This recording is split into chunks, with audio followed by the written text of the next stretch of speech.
এটা সুখবৰ দশম আৰু দ্বাদশ শ্ৰেণী উত্তীৰ্ণসকলৰ বাবে সুখবৰ প্ৰতিৰক্ষা মন্ত্ৰণালয়ত মুকলি কৰা হৈছে 458টা পদ খুবেই ভাল খবৰ এই মুহূৰ্তত ট্ৰেডমেন মেটেৰিয়েল এছিষ্টেণ্ট আৰু এমটিএছ মেটেৰিয়েল এছিষ্টেণ্ট আৰু এমটিএছৰ পদ মুকলি কৰা হৈছে ফায়াৰমেন ট্ৰেডমেন মেটৰ পদ মুকলি কৰা হৈছে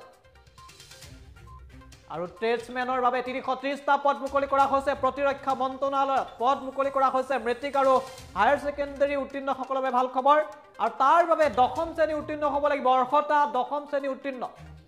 জেঅএৰ 20টা পদ মুকলি কৰা হৈছে আৰু জেঅএৰ 20টা পদৰ বাবে অৰ্হতা দ্বাদশ শ্ৰেণী উত্তীৰ্ণ হ'ব লাগিব মেটেৰিয়েল এছিষ্টেণ্টৰ 19টা পদ মুকলি কৰা হৈছে আৰু এই মেটেৰিয়েল এছিষ্টেণ্টৰ বাবে আপুনি স্নাতক ডিগ্ৰীধাৰী হ'ব লাগিব খুবেই ভাল খবৰ কেইবাটাও পদ মুকলি কৰা হৈছে এমটিএছৰ 11টাকৈ পদ মুকলি কৰা হৈছে 11টা পদৰ বাবে অৰ্হতা হ'ব লাগিব দশম শ্ৰেণী উত্তীৰ্ণ অৰ্থাৎ মেট্ৰিক পাছ যিসকলে কৰিছে তেওঁলোকৰ বাবে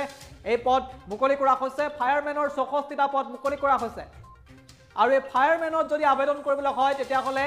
মেট্ৰিক উত্তীৰ্ণ হ'ব লাগিব অৰ্থাৎ দশম শ্ৰেণী উত্তীৰ্ণ হ'ব লাগিব আৰু ট্ৰেডমেন মেটৰ 14টা পদ মুকলি কৰা হৈছে ইয়াৰ বাবে অৰ্হতা দশম শ্ৰেণী উত্তীৰ্ণ মেট্ৰিক উত্তীৰ্ণসকলৰ বাবে অতি ভাল খবৰ কেইবাটাও বিভাগত তেওঁলোকে আবেদন কৰিব পাৰিব যিসকলে মেট্ৰিক পাছ কৰিছে প্ৰাৰ্থীৰ বয়স 18 পৰা 25 বছৰ ভিতৰত হ'ব লাগিব 18 পৰা 25 বছৰ বয়সৰ ভিতৰত হ'ব লাগিব প্ৰাৰ্থীৰ বয়স অন্যান্য পিছপৰা শ্ৰেণীৰ প্ৰাৰ্থীৰ বয়স 18 পৰা 28 বছৰ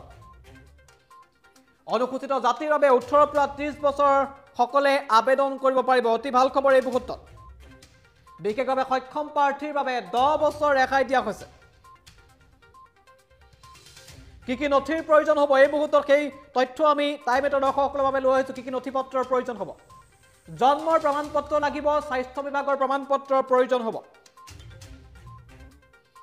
জাতিগত প্ৰমাণপত্ৰ লাগিব শিক্ষাগত অৰ্হতাৰ প্ৰমাণপত্ৰৰ প্ৰয়োজন হ'ব চৰকাৰৰ পৰা জাৰি কৰা পৰিচয় প্ৰমাণপত্ৰ আপোনাক প্ৰয়োজন হ'ব আবেদন কৰিবৰ বাবে অতি গুৰুত্বপূৰ্ণ খবৰ এই মুহূৰ্তত সবিশেষ তথ্যৰ বাবে আপুনি www.ncs.gov.in ত আপুনি লগইন কৰিব পাৰিব আৰু সবিশেষ তথ্য আপুনি চাব